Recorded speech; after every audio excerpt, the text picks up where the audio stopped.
Hello and welcome to the Mobile Youth Show. I'm your host, Freddie Benjamin.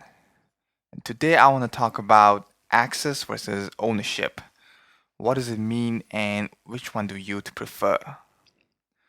Um, Let me begin with a research published by Zipcar almost a year ago, the world's number one car sharing company.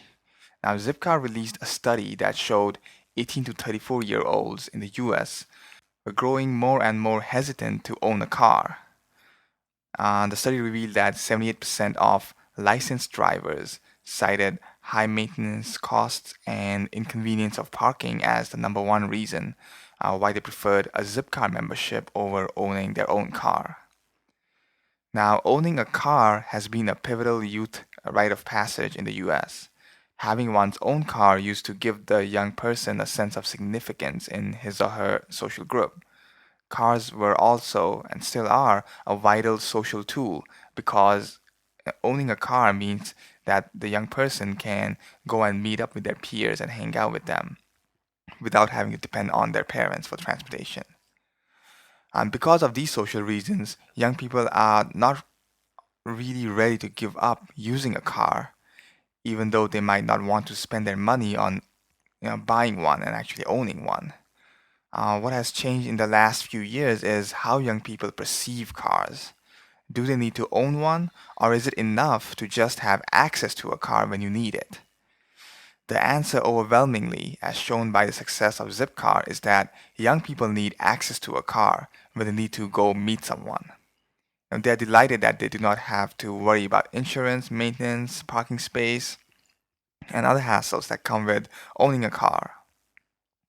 Now, in the light of young people buying fewer cars in recent years, many have suggested that instead they are spending money on smartphones and expensive data connections.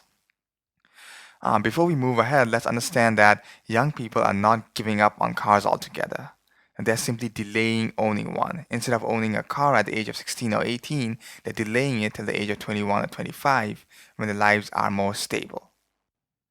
Now, a lot of research that comes out points towards young people spend more on smartphones and less on cars.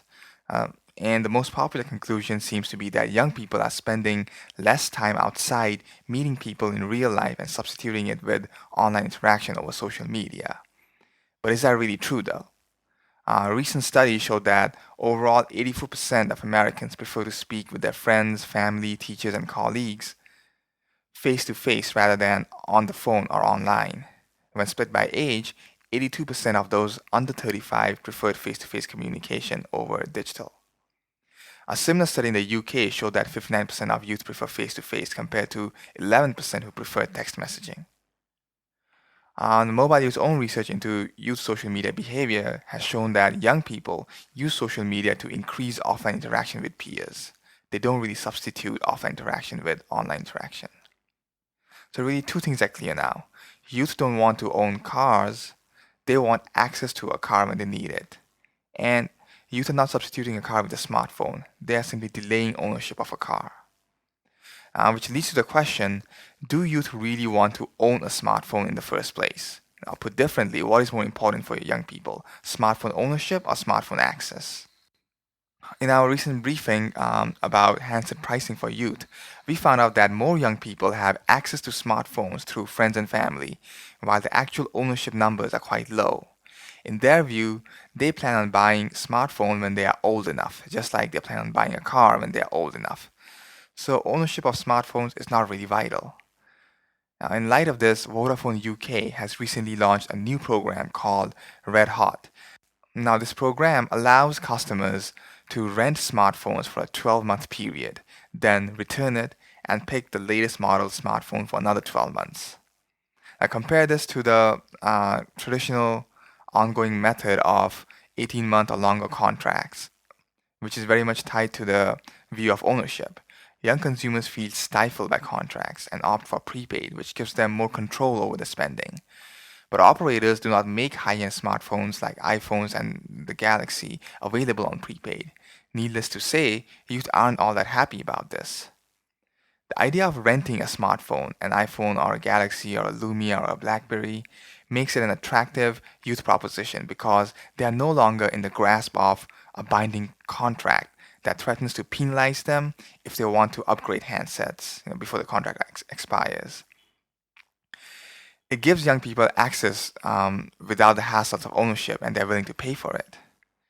So if you are a mobile brand developing a youth proposition, think about the dichotomy of access and ownership, because young people are thinking about increasing access and reducing ownership. As a brand, your challenge is to figure out how you can apply it to your product development and marketing. And that is all the time we have for today. Thank you for listening. We'll be back again tomorrow with more insights into mobile and youth culture. You can also visit our website at www.mobileyouth.org.